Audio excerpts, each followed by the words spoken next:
Welcome to the Smart HVAC Marketing Podcast, the podcast for HVAC contractors who are ready to quit screwing around and begin growing their business. Powered by Rival Digital. On this show, you'll hear from industry leaders and become equipped with the tools and knowledge you need to build a world-class business. Now, here's your host, Eric Thomas.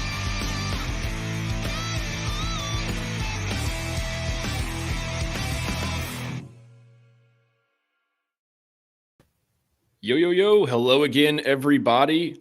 Eric Thomas here, back with our first episode. I guess our first recording of the new year. We've released an episode this year, but it was recorded last year. So our very first recorded episode of the year. Thank you all again for tuning in to the podcast for yet again another episode. Today we are joined by Al Levi, the 7 Power Contractor. Al, how you doing? I'm doing great, and thanks for letting me be the leadoff hitter. Absolutely. Al, thank you again so much for taking the time out of your day to come to speak with me on the show.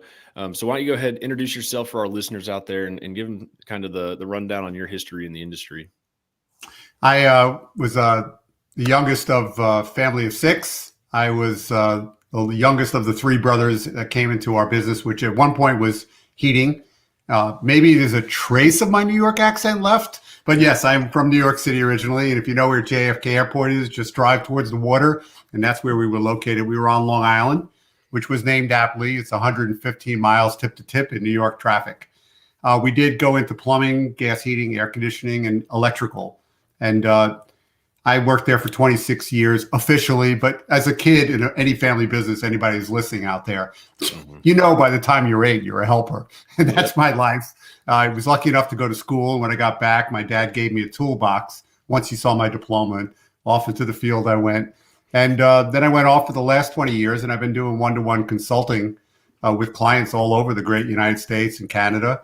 And at this point, basically, I had started to put my products online. And so now I'm reaching people in Australia, New Zealand, which is frankly pretty cool. I really enjoy it. That's awesome. Well, I definitely want to hit on the consulting system, and I also want to hit on the book a little bit too. So why don't you go ahead and start by telling us about the book? Okay, well, shameless plug. Yeah. I wrote that book to be really thin. You know, I have been a writer in plumbing, mechanical, PM. And I had a lot of articles over the years. And so decided it was time to just put a book out there, not from ego, but it was, again, to reach more people. And so I was lucky enough to have a great editor, my editor, Helena. And she says, well, you have all this content. What do you need me for? I go, there's an audience of 250 of my kids, and they're all saying, pick me. And so I need you, or my book will look like a ransom note. And that's actually the advice I gave Tommy Mello when he showed me his book. I said, you need my editor to help you make it straight. And what I shared with her is that I want you to be able, as contractors, we're super busy. I'm not writing an English term paper here. It's got to sound like me talking, and it's got to be able to be read 2 to 4 hours. I'm not a fast reader. And that's what I think you need to be doing. Now, the good news is people read it over and over again, which was my design, because there was more and more to share here. It's really tough, Eric, to make a thin book, easy to make a big fat book. Yeah. And so we really pared it away to what, the essentials, which what I've always taught is these 7 powers. And I really kind of go into that as a big part of what this book is about. Now, more people, I realize, are still stuck behind the wheel, or frankly, they just like to listen to Audible. So if you like these golden tones that you're hearing, you can also get this book Audible, because I do speak to you one-to-one. A lot of guys actually listen to Audible and then they buy the book because they yellow highlight sections of it, which I think is a great way to go. Plus, I need your $25 from Amazon. So thanks. Yeah. I'm much more of a just reading the hard copy, but I know, just based on the listenership of this podcast alone, that there are folks out there that like to listen to ebooks and audibles and stuff, even when they're out in the truck, driving to a work site or something like that. So definitely go check that out. And so you mentioned the 7 powers. So let's dig into that a little bit more. So from a huge kind of 10,000 mile view, what is the 7 powers? I guess what are the 7 powers is the correct grammar for that. Yeah, I got the nice shirt and I got a mug. Yeah. So Here's the 7 powers. The best way to think of it is I've only worked with 2 types of companies in my 20 years. Either they were great couple of owners that, work super hard and they've created this great thing, but everything is tied to them. And so what they realize is they ran out of days in a week, weeks in a month, months in a year, and they can't clone themselves. So they're stuck without these systems. And the other ones are great growers, like we talked about. Tommy Mello is a great example, where they're organically been able to grow there, or acquisition like we did as well, where they've got all this heft of the business. But the problem is there's no system. So every time the phone rings, it's gasoline to a fire. And so they need the same systems, believe it or not, for both. Best way to think of it is like putting a foundation down so that you build your beautiful dream home, which is your business. So it's planning power, operating power, staffing power, sales coaching power, marketing power, and financial power. There's 7 of them. And those are the blocks, if you will. The better you have those covered, the better your house or pyramid or whatever analogy you'd like to use is going to make your structure repeatable, that you someday can sell your business or pass it on to the next generation, just like it was for me. My nephew now is in business with my middle brother. The 4th generation is hard at work. And that does take systems.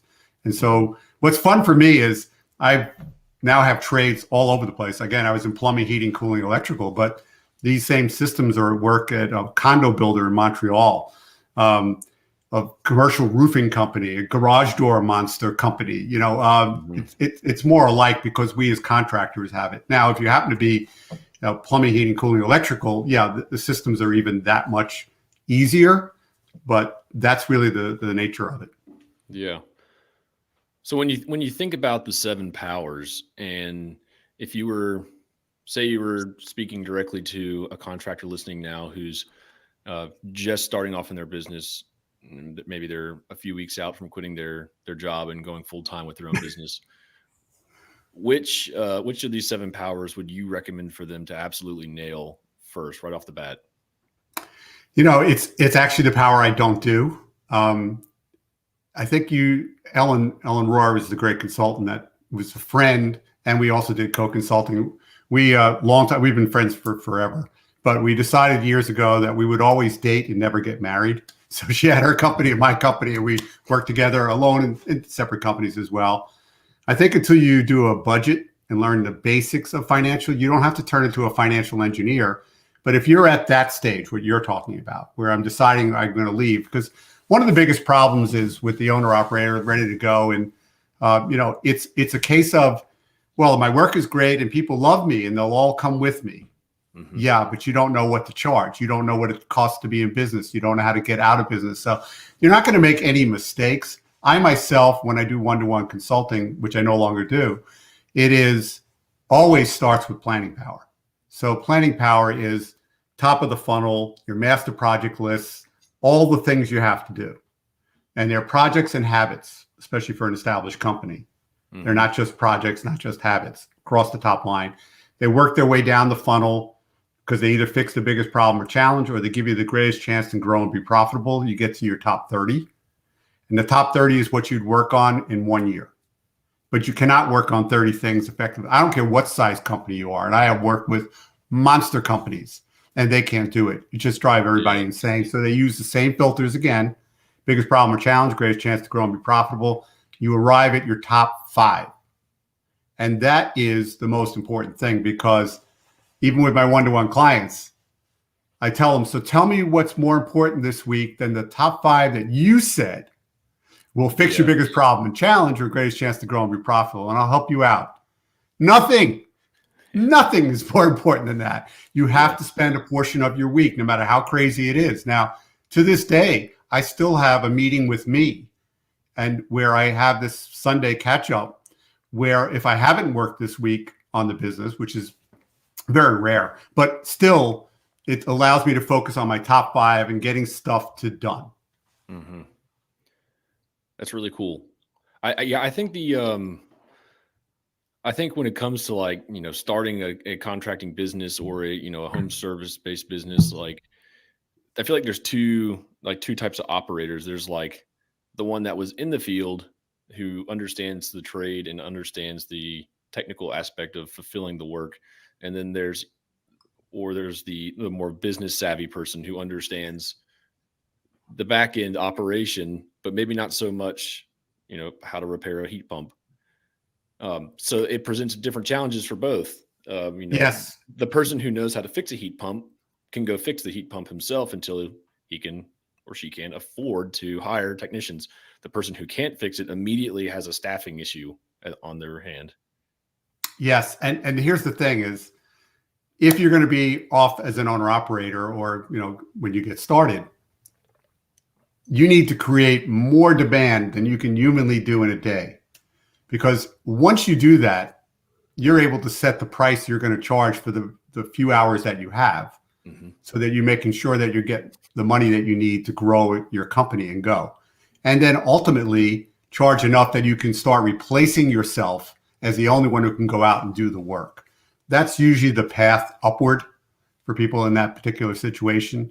The other way is to go acquire other owner operators, because here's the sad truth of it is, by the time, if you're an owner operator or even like a 1 or 2 truck, when you hit 50, you can't do what you did at 40. Yeah. When you're 40, you can't do what you did at 30. I've lived that whole spectrum.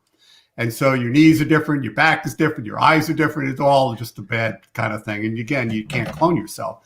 Heaven forbid you get sick or hurt or whatever, business ceases. And so that's part of the path here. There's the other way is to acquire companies. So some of the better, smarter people, when they jump, realize this way they have to call that person who's 50, 60, 70, doesn't have a successor coming in. And there's a lot of ways to do this, what I call acquisition, what I call a spectrum from mild to wild. And so there's a way to handle this like everything else, which is for a longer call at another time. Yeah. We'll have to do part 2 on that one alone. Yeah. There's a lot to learn there. Yeah. Acquisitions is definitely, it seems to be kind of a trending thing, at least in the past couple of years. I feel like it is. And Eric, I've seen this wave before. Obviously it's really peaked out because private equity money is coming into market, but they're not looking for small companies. It's not worth their effort. So there's still plenty of that you can do in this particular segment, but like you said, for another day. Yeah. So I heard you mention something about if you're going to start the company or you are starting or already have started, you need to build more demand than you can currently handle. Yeah. That comes back to marketing, sales, making sure that, your phone is ringing pretty much. What are some ways that you've seen contractors be exceptionally successful at building demand for their services? Yeah. I've kind of gotten pigeonholed as the operations staffing guy, the truth of it is I was great at marketing and sales, not my opinion, but I'd grown the company really well. And, the problem was my team was blowing up all my stuff. So I had to stop that, go fix it. That's how I became that guy. So what I believe fervently, and I had a conversation with Ellen, which I always share, is because we'd be driving to the job and we'd always have these crazy conversations. She goes, what comes first, sales or marketing? And I go, sales. Well, if the phone's not ringing, then you're going to stop. Because if I can't sell to Eric, that one ideal customer, I can't sell to 10 of him, 1,000 of him, or 1,000,000 of him. I need to know what makes Eric tick and what I can uniquely offer, my unique selling proposition. Yeah. So my belief is the better you are at sales, understanding that and and it can be multiple target audiences, that already sets you up. And then you apply that through marketing. And then, of course, in my particular case, when I was teaching marketing power to clients, is if it's a marketing plan has to be in writing. Now, of course, it's digital these days, but yes, in writing. And you have to cover these 3 things, which is marketing budget, which I like as a percentage of sales. The point of it is if you don't put fuel in the marketing car, it's not going very far. Yeah. So what is your commitment? Because, if you want to be able, and I happen to like percentages because the numbers get scary as you go and grow. Mm-hmm. I actually had clients that said, we spend 100,000. Now we spend 300,000 and we're not getting, whatever it is. I go, yeah, because you're trying to be a $10 million company. The percentage is switched, it's actually gone down by that. So marketing budget is first. And then what I like to talk about is what are your three main drivers or marketing allocation? So there's obviously only a billion ways to go to market, but there are got to be three that get the majority of your time, energy, and money, those three drivers. And the answer, of course, is a great consulting answer. So which three would you pick? And I go, it depends. Yeah. And here's why it depends is because if you're in a market, like Indianapolis is a great market where there happens to be savvy people, they're all trying to get the billboard. They're all trying to get the top SEO and spending money, big money on pay-per-click, SEM, and all these other types of things. It's not different than 1,000 years ago, which is 2005, by the way. 16 years if anyone's counting, when all you had to do is take a double truck ad in the yellow pages because people still had yellow pages back then. Yeah. And then there was a prescription to get really rich or really poor, depending on your market, how far back you were, how many books you had to be in. It's actually just the same thing applied to all these other great things out there. So picking your three drivers. Now, I happen to always liked a direct mail campaign because it's a turn it on, turn it off is really good.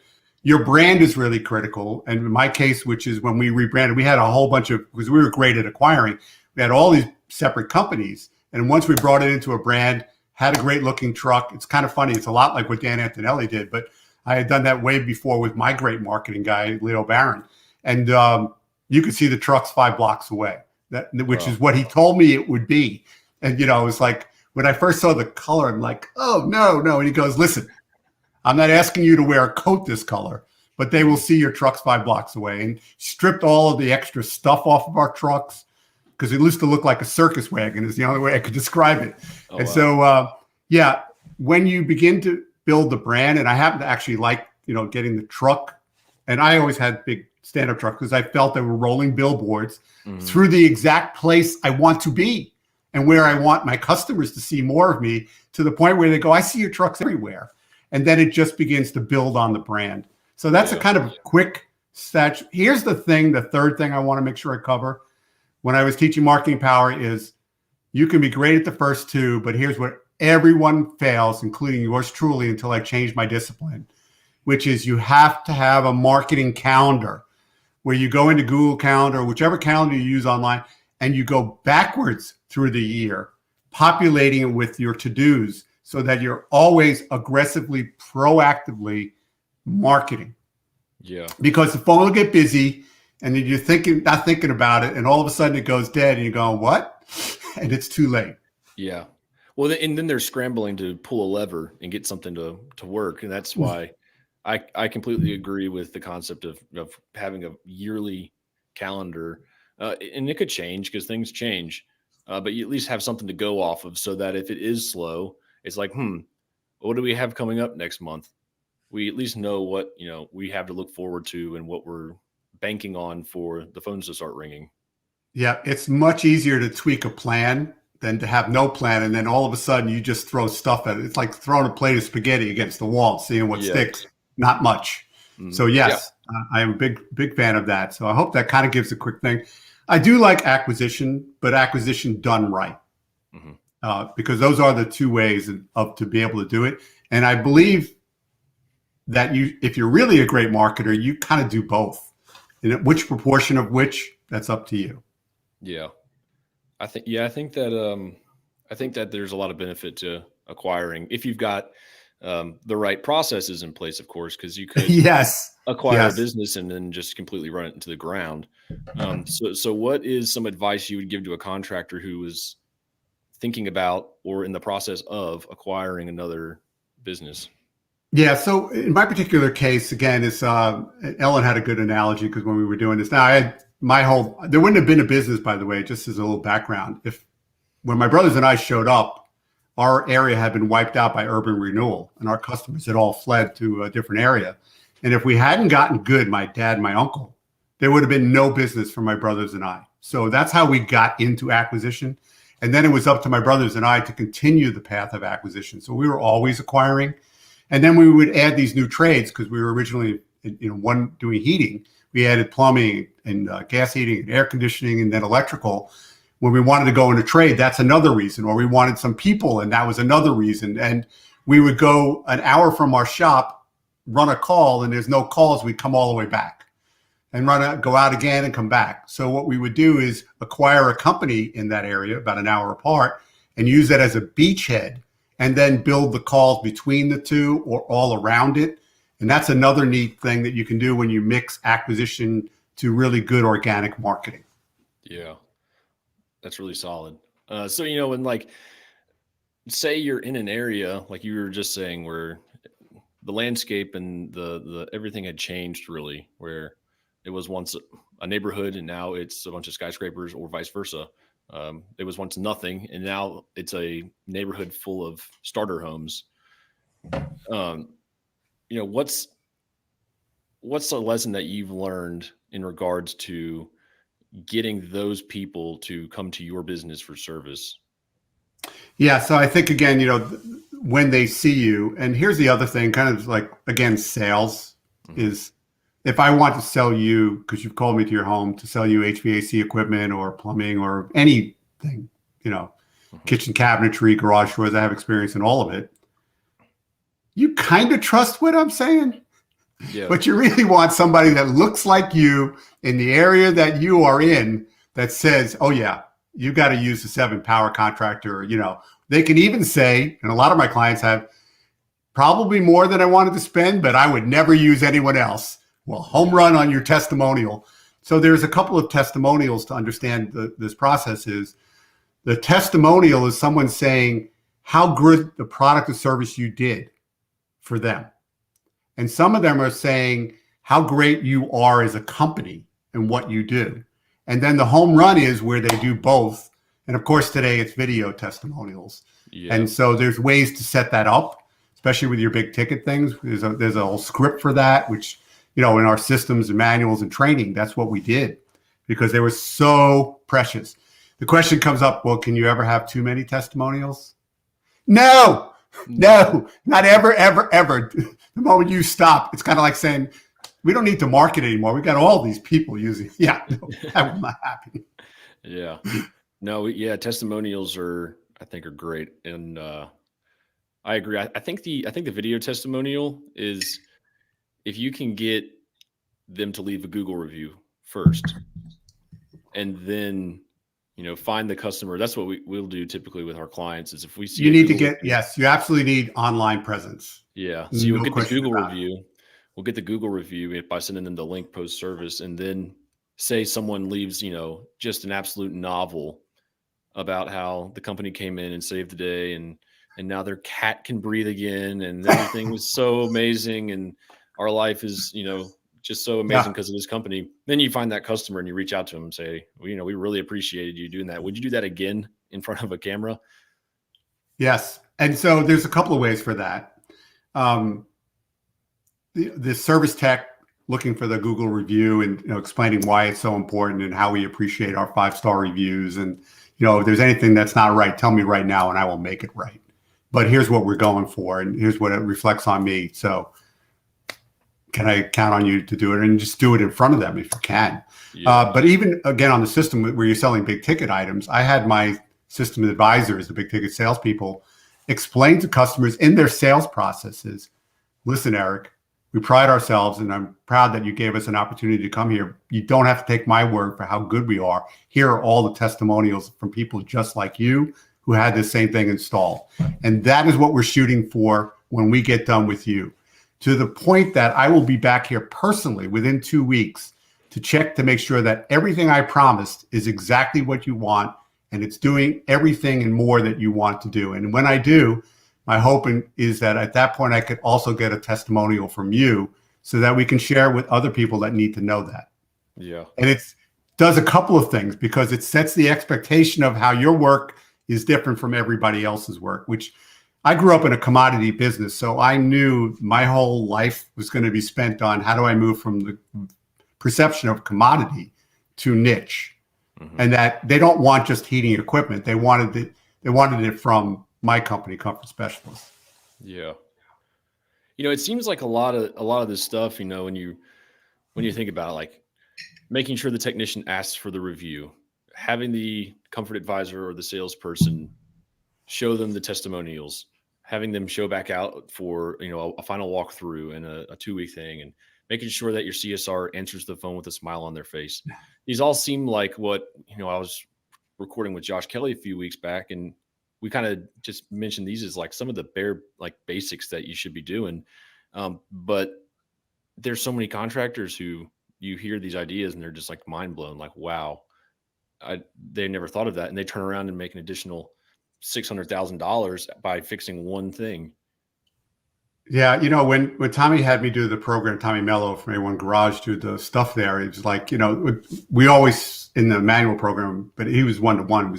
We always work on what I call the triangle communication, which is the CSR, who's the happy hostess that makes you feel like, you didn't interrupt their day.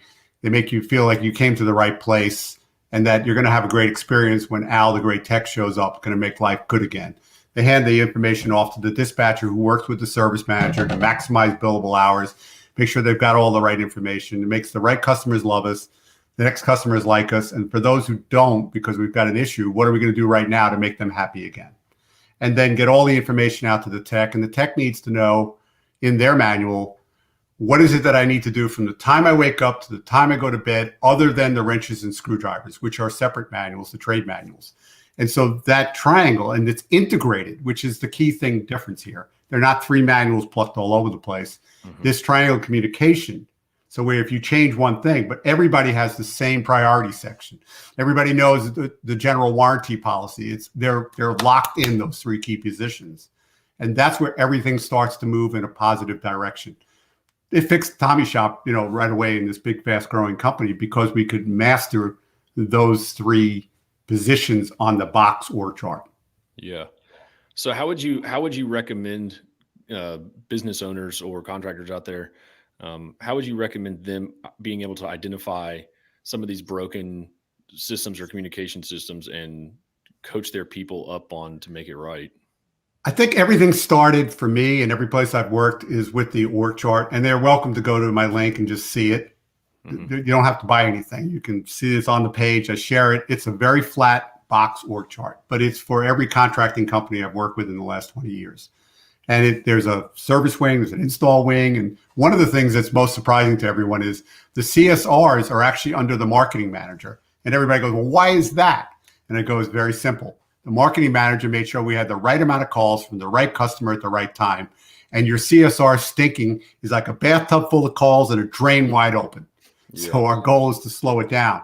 And then, yes, the dispatcher working on the under the service manager together are making that go. And then the tech's out in the field. And there's reporting orders and a bunch of other things. That's where things go. Start going in the right direction using that right box org chart. Yeah. Then the goal is to put manuals to cover each of those boxes.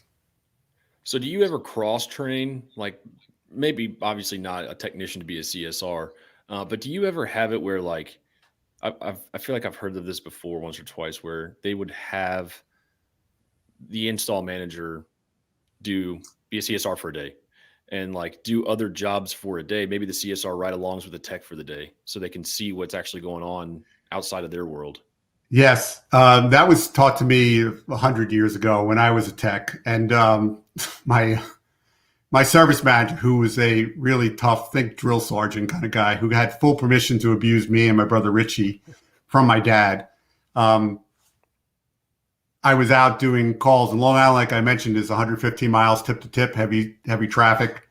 I'm out one place, I run a call, I get done, and they send me to the other place on the other side of Long Island. I run a call, they send me all the way back to where I was. And I happen to walk in the office and I go, this is before GPS. I go, don't you guys have a map in here? And the service manager looked at me and goes, oh, you're so smart. Guess who's the dispatcher tomorrow? And so when I sat at the dispatcher desk and all of a sudden I realized, well, they sent me here because this person was having a problem. And if I didn't get it straight, they were going to go to what was Better Business Bureau, which of course is Google reviews today. So the stakes are way higher, let's just say it that way. And then it was a commercial building where only myself and my brother at that point knew how to fix these things right because there were issues still going on. So I had to go there and fix that. And then I had to go back for another call that was a different call, same situation. I didn't know. So what my service manager was brilliant about is you you have not walked in the other person's shoes. So he would make people, actually in my orientation process with Ellen and I did, which is there is a part, if you're a tech, you have to spend time at the CSRs, you have to spend time as a dispatcher, seeing what's going on. And the same thing for the CSRs and dispatchers. I'm working in the field drilling a hole in this sheetrock wall when I was a tech. And they're like hitting me up going, where are you? What's going on? And I go, I don't have x-ray glasses. Behind here is poured concrete with steel reinforcement. I'm going to be here all day. Yeah. And so, and I'm the boss's kid, and they're, where are you? But understandably so, because they want to know what they can do with the dispatch board. Yeah. So yes, that's really critical. Again, with boxes, CSRs, dispatchers should be cross-trained, but they should also, as soon as you get to a size where you can, split them apart, because it's very, very, very, very hard to be a CSR and a dispatcher at the same time. If you're a dispatcher, you're automatically, even if you're not trying, to get rid of calls because you're looking at the board. Mm-hmm. A CSR should be wearing blinders, and they just book the calls, do a great job, follow the scripts, do everything you want. Make sure that, again, they set expectations in a good way, explain how we operate, what's going to happen when we get there, hand it off to the dispatcher, and the dispatcher figures out the rest. They do get cross-trained with manuals so they can fill on the depth chart of that box org chart, where they can fill both boxes. So if the dispatcher needs to go off to lunch, the CSR can handle it. If the dispatcher's out today, they can handle it. The same thing with the dispatcher is they're a dispatcher, but when the calls overload the CSR, it can dump to their desk. They're trained already to flip gears and be the CSR for that moment. That gives you a lot more flexibility. Yeah. So would you suggest that the dispatch position is more of an operational role versus marketing and sales? Yes, that's why it's not under the marketing manager. Yeah. It is under the service manager. And okay. One of the things that I always talk about is they're under the service manager. The dispatcher and the tech each think that they're the boss of one another, and they are both wrong. They're underneath the service manager. So the illustration is the dispatcher says, he starts yelling at you, Eric, the tech, because you're always going home at 3:00. It's not your job as a dispatcher. Your job is to report that to the service manager and then bring everybody into the room. And the tech are yelling about the dispatcher because they're not paying attention to where they are and what's going on, and not getting the call set up right so that they're not wasting time when they get there and they're being dispatched and things of that nature. And so, again, the techs are not the boss of the dispatcher, but they are able to report it up the chain, and they pull them all in together. So the reporting order on that box org chart and the way it's set up is very critical to how the company can run a whole lot more efficiently, smoothly, and make way more money. Yeah. I'd love to get some I guess some general advice for contractors. Cause there are a lot of consultants and coaches out there these days. It seems like everyone's becoming a coach of some sort. Yeah. Everyone's coaching and consulting and writing a book and doing all this stuff. So what is some advice that you would give to a contractor who's looking for a coach? Like what should they look for in that individual or that group? I would say, just like I was mentioning before in marketing, is who says how great you are other than you? So I would like to know there's a contractor of a similar size, similar expectations as I am. And so that I could call them up or watch the testimonials and kind of get a better feel, or a bunch of testimonials from people that are like me that says who you are. I grew up through the Dale Carnegie thing, and my feeling, what they trained on, is you got to feel like you earned the way to the front of the room. My 26 years in business and what I was able to accomplish with my brothers and my dad made me feel confident that when I got to the room and I had real products and services, this is not a pitch from me. Mm-hmm. So whoever you go, because I do not do one-to-one consulting anymore. And I'm very pleased with what I was able to accomplish. The only thing I do is stuff online, but I'm trying to give you some coaching. You need to know thyself. And here again is, what are you willing to, do in the way of time, energy, and money? Those are your three things that you have to balance. So you can join an online group. And if you're willing to do the work, great. You can go on, Facebook groups and learn a lot. It's absolutely great. And I'm on the Facebook group. So the problem with it, though, is, like you were mentioning, is there's so many of them. How do you know if you're talking to a genius or an idiot? You don't. And so it's very, very difficult. And that, again, goes back to I want to know who says you're as good as that, or who applied your systems and now is reaping the benefits. That's the qualifier. And then again, knowing your time, energy, and money you can spend as your budget is how I would say to do that. So I love that you asked that question, because I don't sell anything, or never did that when I went off to it. I was in a unique position. I mean, I didn't need to work when I left my job at age 48. And 20 years down the road at this point, I still do it. I mean, now I get paid, and I got paid really good money. But I was really trying to return a gift that had been given to me. Now you pay for that gift, as you should, because as my dad told me a long time ago, what you get for nothing is most of the time how you appreciate it. And so, yeah, you have to pay up for it in those commodities. Yep. Yeah. I remember you mentioning at the very beginning about your dad and how after you got your college degree, he immediately handed you a toolbox and sent you off into the field. What did you get your degree in? I got a degree in mechanical engineering. And even though I was at school, when I'd be home, I was driving a truck for 6 months a year. So I had a pretty full experience. The thing is, it did set me up to be a problem solver. It did help me as far as, permits and licensing and things of that nature, but I never practiced a day in my life. As a matter of fact, I had my engineering degree in my bottom drawer with a towel over it, because I did not want to hear people telling me what's wrong with their car and what you engineers can't do.